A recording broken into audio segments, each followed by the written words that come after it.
మరణించినటువంటి వానికి తిరిగి మళ్ళీ పుట్టుక అనేది కూడా తప్పదు అని భగవద్గీతలో కూడా పరమాత్మ తెలియజేశాడు. కాబట్టి ఇప్పుడు మా నాన్నగారు పితృలోకంలో ఉన్నారు, నేను కొంతకాలానికి చనిపోతా. మీరు అన్నట్టు ఎక్కడికి అయోధ్యకు వస్తా, సింహాసనాన్ని అధిష్ఠిస్తా, రాజ్యపాలన చేస్తాను. మళ్ళీ నేను అక్కడికి వెళ్ళిన తర్వాత మా నాన్నగారు కలుస్తారు. నన్ను కలిసినప్పుడు, ఏమబ్బాయి, నేను నీకు 14 ఏళ్ళు వనవాసం చెయ్యని ఆజ్ఞాపించి ఉన్నాను కదా, కైక వరాల కారణంగా నువ్వు నా మాట నిలబెట్టలేదు. నిలబెట్టకపోయేసరికి నాకు నీవు అసత్యం యందు నన్ను నిలబెట్టినటువంటి వాడవు అవుతావు. నువ్వు నా మాట నిలబెడితేనేమో సత్యం యందు నిలబెట్టిన వాడవు అవుతావు, నా మాట నెరవేర్చకపోతే అసత్యం యందు నిలబెట్టినట్టు వాడవు అవుతావు కదా అని మా నాన్నగారు ఒకవేళ నన్ను ఆ పితృలోకంలో ప్రశ్నించారనుకోండి, అప్పుడు నేనేం సమాధానం చెప్పాలి? ఇక్కడ మనిషి లేడు అని మాటను మనం తప్పవద్దు, బుకాయించొద్దు. మనిషి ఉన్నా లేకపోయినా ఒకసారి మాట ఇచ్చినట్లయితే ఆ మాటకు మనం కట్టుబడే ఉండాలి అని రాముడు చెప్పి, మరి తండ్రికి అసత్య దోషం రాకుండా మరి శ్రీరాముడు ఎప్పుడు ఇచ్చినటువంటి మాటకు కట్టుబడి వారికి రావాల్సినటువంటి ఫలితాన్ని అంతా కూడా కలుగజేశాడు. ఆ విధంగా ధనవంతు పాత్ర పోషించాడు. అదేవిధంగా మహాభారతంలో మనం చూసినట్లయితే భీష్మ పితామహుడు, మీ అందరికి కూడా తెలుసు, భీష్మ పితామహుడు అని ఉంటారు. విష్ణు సహస్రనామానంతా కూడా బోధించినటువంటి మహానుభావులు ఎవరంటే భీష్మ పితామహులే. మరి వారు కూడా ఏం చేశారంటే తండ్రి కొరకు త్యాగం చేశారు. వారి తండ్రి గారి పేరు శంతన మహారాజు.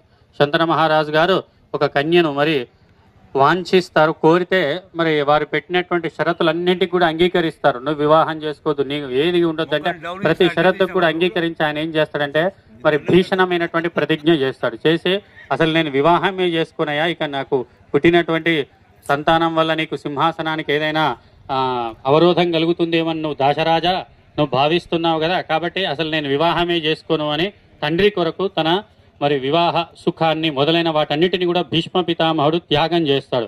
మరి దానికి తండ్రి గారు కూడా సంతోషించి ఆయనకు ఒక వరం ఇస్తాడు. ఏం వరం ఇస్తాడంటే స్వచ్ఛంద మరణం. స్వచ్ఛంద మరణం అంటే ఆయన ఎప్పుడు చావాలి అనుకుంటే అప్పుడే చేస్తాడు, కానీ ఆయనకు చావు మాత్రం రాదు. ఆయన పైన ఏ అస్త్రం ప్రయోగం చేసినా ఏది చేసినా ఏం ప్రయోజనం ఉండదు. ఆయన నేను ఇక చాలు చనిపోవాలి అని అనుకుంటేనే చనిపోతాడు. ప్రవచనం ఈ సమయ సందర్భంలో ఈ సమయాన్ని మీ యొక్క ప్రవచనంతో ఎంతో సందర్భోచితంగా మా నాన్నగారితో ఉన్న అనుబంధాన్ని యాక్చువల్లీ జ్ఞాపకాల్లోకి తీసుకెళ్తున్నందుకు ఆ సందర్భాధికంగా చాలా సంతోషంగా ఉంది స్వామి.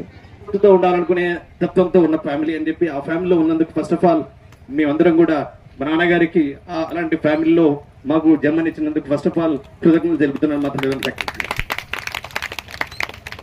ఎందుకంటే ఈ జనరేషన్ లో కంబైన్డ్ ఫ్యామిలీ ఉండగలగడం అనేది చాలా ఛాలెంజింగ్ అండ్ ఆల్సో అది ఒక సిచ్యువేషన్, డిఫరెంట్ సిచ్యువేషన్స్ ఉన్నాయి. బట్ అలాంటి పరిస్థితుల నుంచి కూడా డెఫినెట్లీ ఇప్పటికి కూడా అందరం కలిసిమెలిసి ఉన్న దాంట్లో హ్యాపీగా ఉండడానికి ఎంతో ఒకే మైండ్ సెట్, లైక్ మైండెడ్ గా ఉండే విధంగా చేసినందుకు మా కుటుంబ సభ్యులందరికీ, పూర్వ కుటుంబ సభ్యులందరికీ, నాట్ ఓన్లీ మా కుటుంబ సభ్యులు వీళ్ళు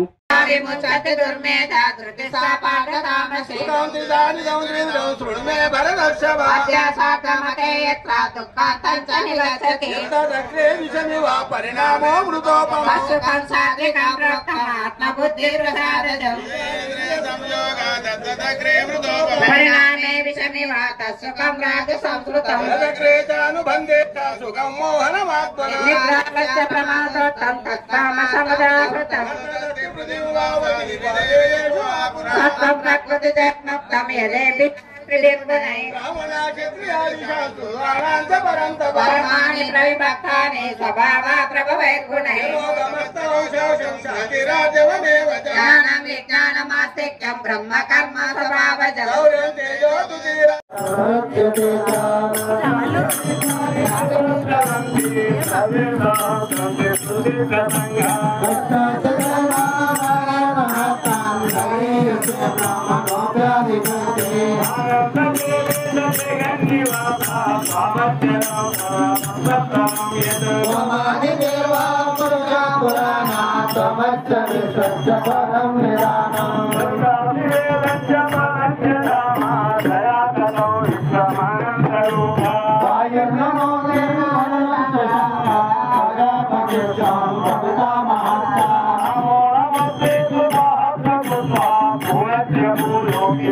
Namaste.